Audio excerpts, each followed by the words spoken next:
GDP 대비 130%로 2차 세계대전 당시 수준을 초과한 상태이고, 스태그플레이션이라는 현상은 금과 은의 강세 현상의 가장 중요한 부분이라고 보시면 되겠는데요. 일반적인 상황에서 투자는 정말 매력이 없는 자산입니다. 그러나 현재 시기에서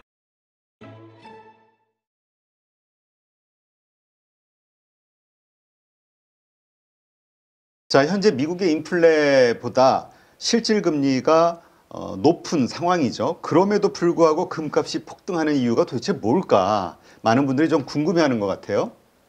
네, 맞습니다. 우선 현재 미국의 명목 금리는 약 4.5%고요. 그리고 인플레이션율은 약 3%로 플러스의 영역에 있습니다. 이 말은 인플레이션보다 이자가 더 많이 주니까 금보다는 이자를 주는 미국 채권이 더 매력적이지 않냐라는 데에서 나타나게 되는데요. 사실 과거에는 미국 채권이 정말 안전하고 튼튼한 자산이었지만 현재에서는 이런 불안감들로 나타나고 있기 때문에 그런 불안감에 대한 매수 견인이 금과 은으로 갔다라고 볼 수 있겠습니다. 실제로도 지난해에는 미국 채권 금리가 낮아질 것이다, 그러니까 금리 인하가 더 앞으로 재개가 될 것이다, 이런 기대감에 약 한 40조 정도 되는 파생 상품의 자금이 몰렸다면, 최근에는 반대로 미국채 금리가 더 튀어오를 것이다 라는 쪽에 베팅하는 자금들이 상당량 증가하고 있습니다. 이런 해당 현상들은 앞으로 내가 미국 채권을 들고 있을 때 손해를 볼 수 있지 않을까 라는 우려감이 기인이 됐을 가능성이 높고요. 그래서 어떻게 하면 더 안전하게 자산을 방어할 수 있을까 생각했던 부분들이 금과 은의 실물 자산이지 않을까 라는 생각이 듭니다. 추가적으로 최근에 미국 국채를 매입하지 않고 매각하는 이런 현상들도 보이고 있는데요. 그러니까 탈달러화의 움직임을 발생하는 이 브릭스 국가의 진영들에 의해서 이제 트럼프는 굉장히 분노한 상황입니다. 이런 해당 국가들이 기존에는 미국 달러화를 사고 국가 간의 결제를 함으로써 진행이 되었다면, 최근에는 양자 간, 그러니까 위안화와 다른 국가의 통화, 이렇게 무역 거래를 진행하다 보니까 달러 사용량이 점진적으로 감소하고 있고, 미국 채권도 만기가 도래할 때마다 매각을 하고 이런 국가들이 현재 증가하고 있습니다. 트럼프는 이에 대해서 100%의 관세를 부과하겠다, 취임 직전부터 계속 이렇게 얘기를 했었는데요. 최근에는 달러 탈피하는 국가들이 증가함에 따라서 150%까지 관세를 부과했다, 이렇게 수위를 높인 상황이에요.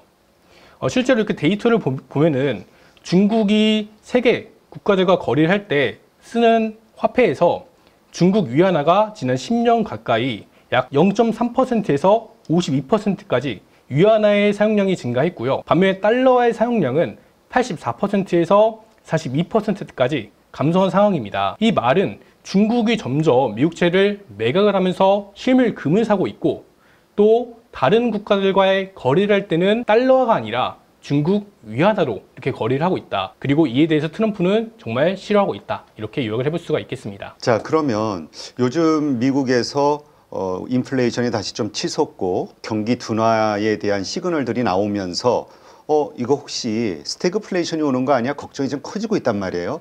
자, 그랬을 때 안전자산으로서 무엇을 선택할 것이냐? 결국 금을 선택할 것이냐? 금은 과연 어떤 행보를 보이게 될 것이냐? 가격 변화가, 이런 질문이 생길 수밖에 없을 것 같은데요. 네, 맞습니다. 보통 이제 금의 시세는 경기가 불황기에, 그리고 사람들이 돈을 많이 못 벌 때 그런 기간 속에서 많이 올라갔던 현상들을 보이고 있습니다. 통화량이 증가한다는 건 사람들이 세금을 많이 납부하지 못하는 현상들을 의미를 해요. 그런 기간 속에서 경기까지 불황되고 통화량이 많이 증가하면은 그 기간 속에서 금은 약 24배와 은은 31배의 기간에 있었기 때문에 앞으로 미국의 스태그플레이션에 온다라면은 아무래도 금과 은은 더 높은 상승세를 밟을 수 있게 되는 거죠.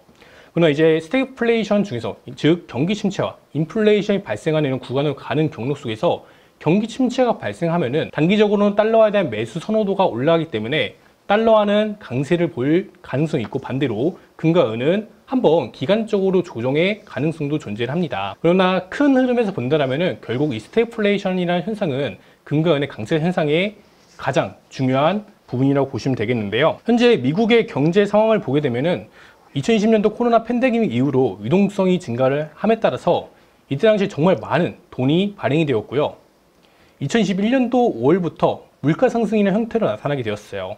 이때 당시에 CPI, 이 헤드라인 CPI가 9.1%까지 상승을 했는데, 이거를 잠재우기 위해서 2022년도 3월달 0.25%에서 25bp씩 인상하다가 빅스텝, 자이언트 스텝 이렇게 올라가면서 현재 금리가 약 그때 당시에 5.5까지 올라갔던 현상들을 발생했던 거죠. 그러니까 이 금리가 올라가다 보니 돈에 대한 이자가 증가하다 보니까 물가는 점진적으로 잡혀가면서 최근에는 한때 2%대 후반까지 내려가다가 다시 한번 올라가는 현상들이 보이고 있는 거죠. 추가적으로 최근 흐름을 더 이어서 보면은 고금리 부담이 되고 상호는 부동산의 가격이 하락하고 연체율 올라가고 경기가 많이 어렵다 보니 이러한 해당 측면과 그리고 사람들은 너무 높은 금리에 주택을 구입하는 것을 꺼리게 되고 이런 현상들이 보이고 있어요. 게다가 이제 연체율까지 올라가니 여기서 나타났던 현상들이 지난해 7월달 경기 침체 우려감, 그리고 실업률이 올라가다 보니 샤의 법칙, 그리고 또 이후에 나온 게 금리 차를 나타났던 게 이제 엔캐리 트레이드 청산이었죠. 이런 우려감이 나타나다 보니 지난해 9월 50bp의 금리 인하를 단행을 했고 총 1%의 금리 인하를 실시하게 되었어요. 또한 이런 경기 침체에 대한 우려를 잡기 위해서 민주당 이 바이든 행정부 하에 이 파월과 옐런까지도 재정 정책과 통화 정책 카드를 사용하면서 일자리를 단기적으로 견인하고 돈이 부족한 거를 단기물 쿠폰 발행을 통해서 조달하기도 한 흐름을 보여주고 있었습니다. 지난해 통화 완화 정책을 이렇게 실시하다 보니 최근에 이제 인플레이션 데이터가 점진적으로 올라가는 흐름을 보이고 있는데요. 이에 따라서 이제 스태그플레이션이 나타나는 게 아니냐 이런 우려감들도 최근 시장에 나타나고 있는 현상입니다. 이제 스태그플레이션이라는 건 경기가 불황기에서 통화량이 증가하고 그리고 인플레이션까지 올라가는 현상들을 의미합니다. 최근 경기가 서서히 이제 냉각되고 둔화되고 있다는 흐름들도 조금씩 나타나고 있으며 한쪽으로는 반대로 미국의 경기가 다시 강한 거 아니야? 이런 현상들도 동시에 보이는 이런 현상들을 보이고 있습니다. 아무래도 이는 양극화 현상으로 발생되는 게 아닌가라는 부분을 좀 조심스럽게 말씀을 들어볼 수 있겠고, 그리고 트럼프의 관세 정책과 일론 머스크의 공무원 해고, 그리고 베센트 재무장관의 지출 삭감, 그리고 연준에서는 현재 데이터를 보고, 그러니까 즉 물가 데이터를 보고 하반기에 이제 금리 결정을 하겠다. 자, 이렇게 얘기가 나온 만큼 통화적으로 굉장히 점점 타이트해지고 또한 물가는 올라가고 이런 동시다발적인 현상들이 발생되고 있어요. 그래서 이러한 조합들이 결국에 물가 상승의 압력을 가하지 않을까, 이런 해당 우려감이 지난주 미시간대 인플레이션이 수십 년 만에 갑자기 높게 치솟아 오르는 이런 형태로 발생이 되고 있는 것이죠. 최근 이 소비 심리가 점진적으로 악화가 되고 있고 주택 판매 지수는 하락하고 있고 인플레이션에 대한 불확실성에 투매 심리는 또 증가하고 있습니다. 미국의 전반적인 경제는 굉장히 이 혼조세를 보이고 있는 현상들이 나타나고 있기 때문에 앞으로 스태그플레이션에 대한 우려감이 나타나고 있습니다. 그래서 현재 정부 효율부서의 예산 삭감 그리고 공무원 해고로 나타나는 문제점들로 생길 잠재적인 이런 리스크도 존재를 하고요. 트럼프 관세에 대한 물가 우려감도 현재 중요하지만 전체 통화량의 공급량이 증가하고 있고, 그리고 이러한 경기 불확실성으로 인해서 점유율이 상승하기 때문에 금과 은은 장기적으로 강세 사이클이 펼쳐질 수 있음을 알 수 있는 부분이 되겠습니다. 네. 자, 아까도 설명하셨습니다만은 통화량 대비 이 금과 은의 점유율이 상승한다. 이것은 물론 결론적으로 봤을 때 그만큼 금의 수요가 증가한다라고 이해는 되는데, 이러한 일들이 생겼을 때에 나오는 현상은 도대체 뭘까 궁금하거든요. 우선 다른 대체 자산 간의 특성에서 더 경쟁적인 우위가 있을 때 발생되는 게 아닌가 싶습니다. 그러니까 안전자산으로서 사람들이 달러 뭐 아니면은 무슨 부동산 이게 아니라 금을 선택하는 확률이 점점 커진다. 네, 인플레이션 맞습니다. 해지 수단으로. 네, 맞습니다. 그래서 이 그래프를 보시면 전체 통화량은 계속 증가하는 반면에 최근에 이제 S&P 500이나 또는 비트코인이 됐거나 다양한 자산들이 같이 올라가고 있었어요. 현재 전체 통화량 129조 달러에 대해서 이제 금이 차지하는 비중은 사실상 없는 상태인데 그 별도로 보는 거고요. 다른 이제 부동산은 약 한 300조 달러가 넘고 주식시장은 약 200조 달러가 넘는 줄 알고 있습니다. 그것 대비 상대적으로 다른 자산을 갖고 있는 것보다 내가 금과 은을 갖고 있을 때 더 매력이 있겠다라고 생각한다면은 다른 자산의 매각 현상과 반대로 이 금에 대한 심리가 증가할 수 있는 부분에 대해서 말씀을 드리는 겁니다. 전반적으로 보면 미국의 국가 부채는 GDP 대비 130%로 2차 세계대전 당시 수준을 초과한 상태이고, 반면에 미국채는 점점 감소하는 현상들이 발생되고 있기 때문에 그러면 어떤 자산으로 사람들이 지킬 수 있을까? 이러한 생각을 하게 될 수밖에 없고, 그게 이제 실물 금과 실물 은 또는 이제 더 간편하게 거래하기 위해서 ETF적인 수요가 증가할 수 있음을 볼 수 있겠고요. 전체적으로 이 미국이 가진 8,100톤이라는 금도 존재하지만 중국 개인이나 인도의 개인을 합치면 약 한 6만 톤 넘기 때문에 이러한 개인에 대해서의 수요 현상, 이게 장기적으로의 금과 은의 상승에 정말 중요한 부분이 아닐까 싶습니다.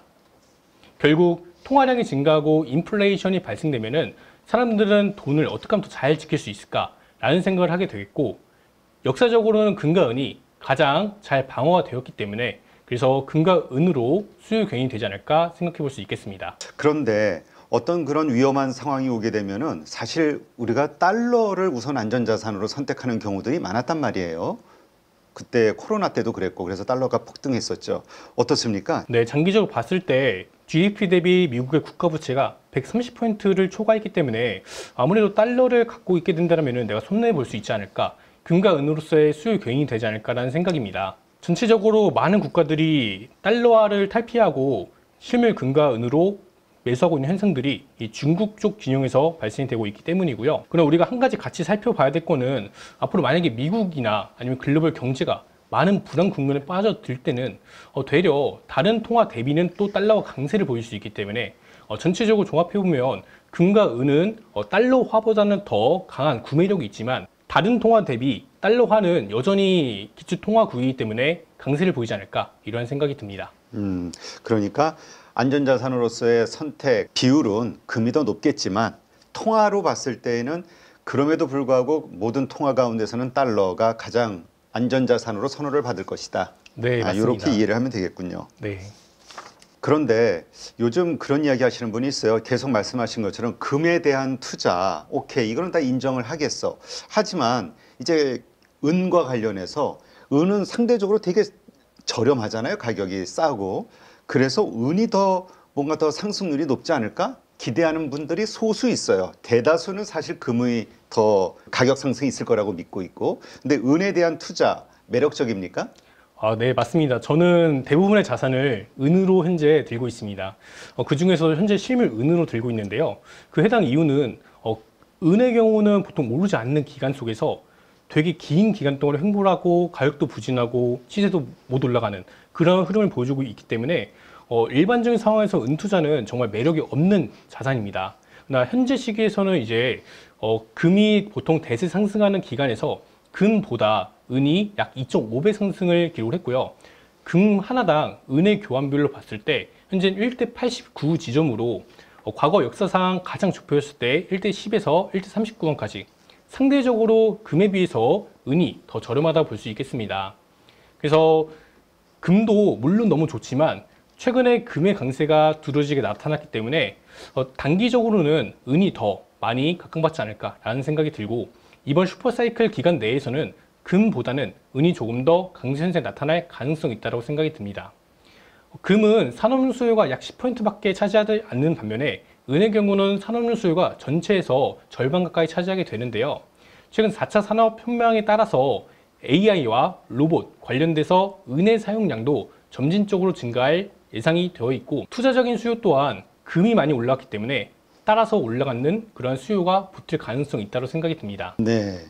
그러면 은 투자는 어떻게 하는 게 좋을까요? 지금 얘기하신 것처럼 현물로 이 싼, 그러니까 상대적으로 금보다 싼 이 은을 현물로 가지고 있다 그러면 이거 뭐 개인금과 하나 어마어마한 게 있어야 될 것 같은데 어떻게 하는 투자가 좋을까요? 네, 우선은 가장 좋은 거는 이제 실물 투자가 가장 좋은데요. 현재 같은 경우는 실물 투자에 프리미엄이 좀 많이 껴있는 상태예요. 그렇기 때문에 프리미엄이 없을 때, 즉 일반적으로 우리가 부가세를 주고 사는 가격보다 마이너스 20%까지 개인 간 시세는 형성이 되기도 했습니다. 그런 기간에선 실물 구입도 괜찮을 수 있겠지만 현재같이 프리미엄이 꺼지지 않고 부가세보다 더 높은 거래가 되고 있는 현재 시점에서는 오히려 실물보다는 이제 ETF 쪽으로 눈을 돌려보는 게 더 합리적이라 생각이 듭니다. 네, 그러니까 말씀하신 대로 그 금 가격이 국제거래 시세보다 한 20% 정도 떨어지는, 그건 이제 공식적으로 사는 게 아니라 우리 중고 매매처럼 이 개인 간의 거래에서 사는 여러 가지 앱들이 있잖아요. 네, 맞습니다. 그런 데서 네. 구매할 수 있다면 그런 식으로 싸게 현물로 사는 게 좋고, 네네. 그렇지 않다면 제 가격이라면 그냥 ETF, 은 ETF, 네. 뭐 이건 뭐 여러 가지가 있으니까 이쪽을 투자하는 게 낫다. 네, 이렇게 맞습니다. 이해하면 되겠군요. 뭐 그 외에 또 다른 방식으로 투자하는 게 있나요? 선물 투자도 좀 있잖아요. 아무래도 투자 같은 경우는 실물금이, 왜냐하면 장기적으로 우리가 투자를 봐야 되는 자산이기 때문에 실물금과 은이 가장 우리가 장기 보유하기에는 적합하겠다라고 생각이 들고요. 물론 이제 ETF나 선물 거래나 아니면 금 통장이나 그런 식으로의 거래도 많이들 하시지만 가장 우리가 길게 보유한다는 측면에서는 실물 투자가 심리적으로는 더 안정감을 느낄 수 있다고 생각이 듭니다. 네. 전에 뉴스 보니까 어디 그 강남에 어느 그 집 공사하는데 그 벽에서 금괴가 몇 개가 쏟아져 나왔다. 이 얘기. 그 돌아가신 할아버지가 거기다 숨겨놨던 금이 이제 나중에 발견이 돼서 그걸 공사하던 사람들이 훔쳐갔다가 걸려가지고 하여튼 그랬던 뉴스가 갑자기 떠오르는데, 야, 금괴를 현물로 가지고 있다, 은괴를 현물로 가지고 있다, 어디다 보관을 할까? 이것도 좀 문제가, 머리가 좀 아프긴 한데 어쨌건 그게 가장 현실적으로 나은 그 투자법이다. 네, 맞습니다. 이렇게 이해를 하면 되겠군요. 수익률 면에서. 자, 금, 은, 이 투자하시려고 하시는 분들 그래도 일단 조심해야 될 것들이 있겠죠. 어떤 점들을 주의해야 될까요? 우선 금과 은행 같은 경우는 장기간 보유에 대한 특징이 있습니다. 올라가는 구간이 있고 또는 횡보하거나 조정받는 이러한 사이클 내 기간이 있기 때문에 반드시 장기 투자를 관점으로 접근을 하셔야 되고, 올라가는 기간적인 특성에서 보유해야 되는 점이 있습니다.